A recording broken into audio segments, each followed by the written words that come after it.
Swayam Prabha. Digital India. Educated India.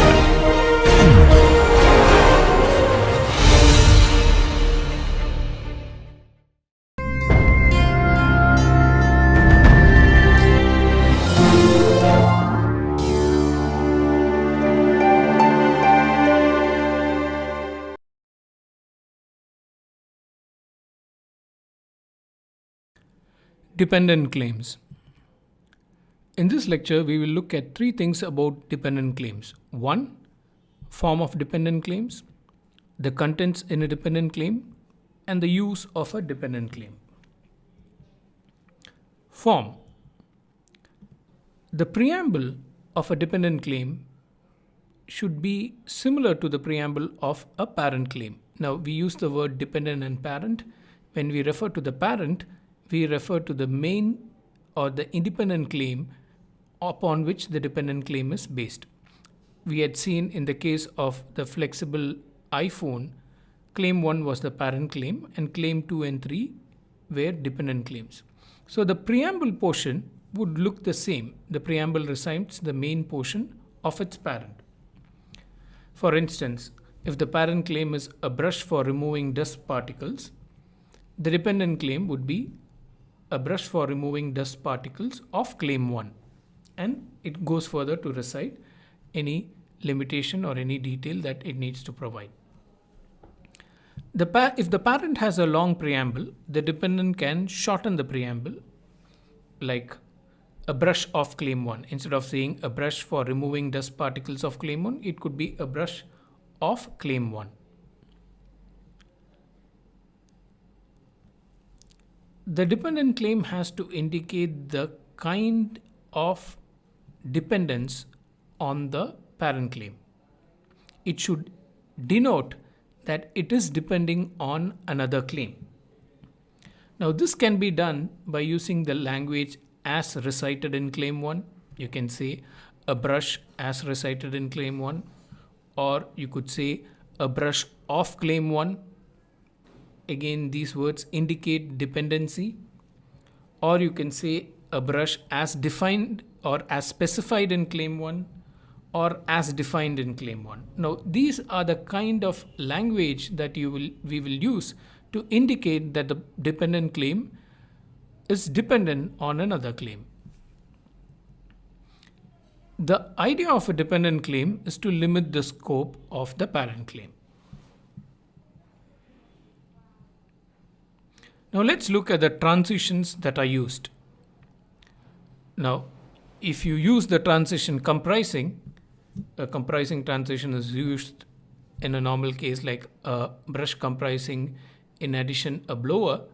Now, further comprising could also be used, or comprising in addition. It shows that the transition form can be in addition to what you have already said, or further including, a brush including a blower.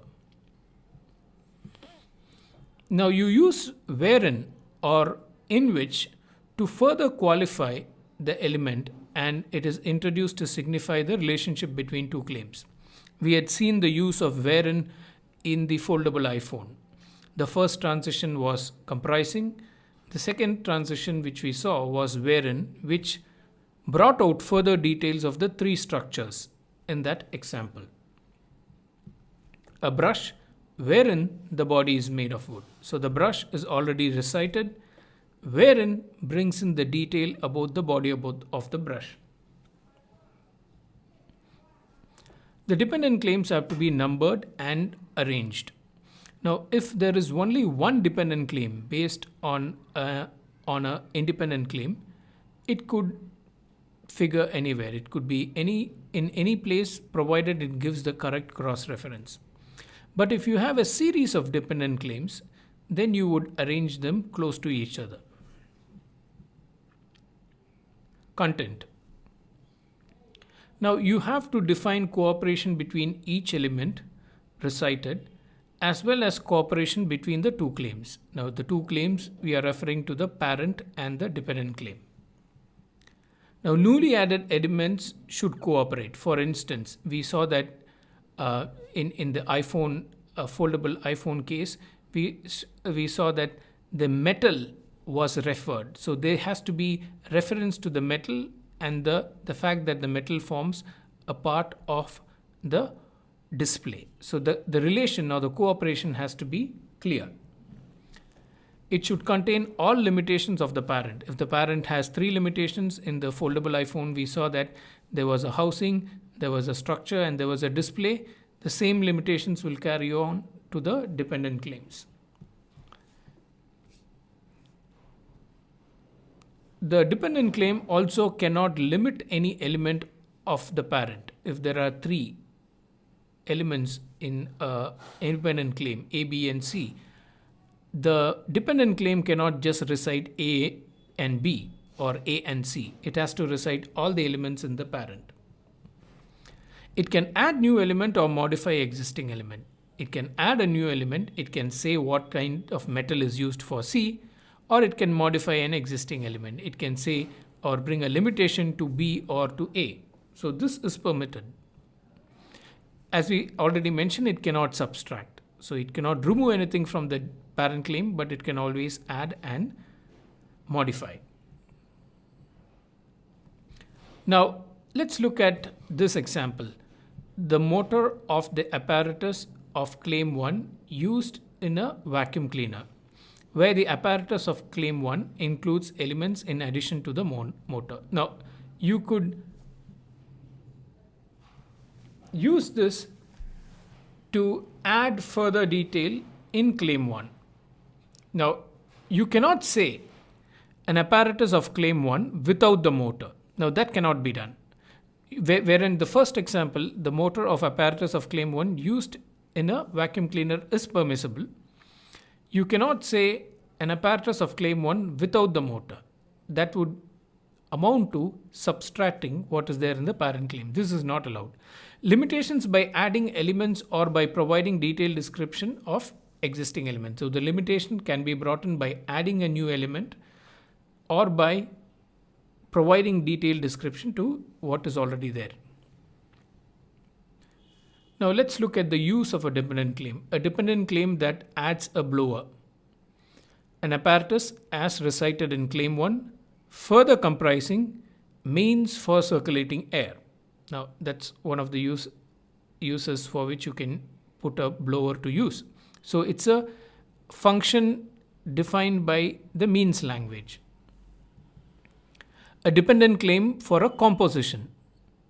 A composition of claim 1 wherein chlorine is added in the concentration of 10%. So you can see that further comprising in the first example, wherein in the second example, are transition that is used to denote a dependent claim. And the fact that it is preceded by a cross-reference, which is claim 1, tells us that it's a dependent claim. If the dependent claim 3 adds a new element, claim 4 can recite, for instance, the cleaning apparatus of claim 3, further including a time sensing device, a timer or a time sensing device. So you will see that dependent claims can be used either to have a detail to what is already there or to introduce a new element. An example of how we add details. An apparatus as recited in claim 2, in which the circulation mean comprises a motor and set of blades. So the circulation was not described in the earlier claim. Here the in which transition describes the circulation.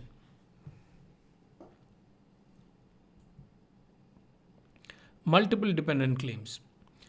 A multiple dependent claim is a claim in which there is reference to one of the several alternate claims. There are many claims on which it is dependent on. It recites all of them or more than one of them.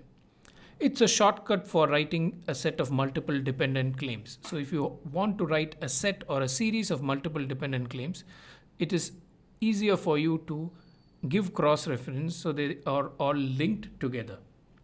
For instance, a device as claimed as in claim 2 or 3 further comprising. So you have brought cross reference to two claims here, claim 2 or claim 3.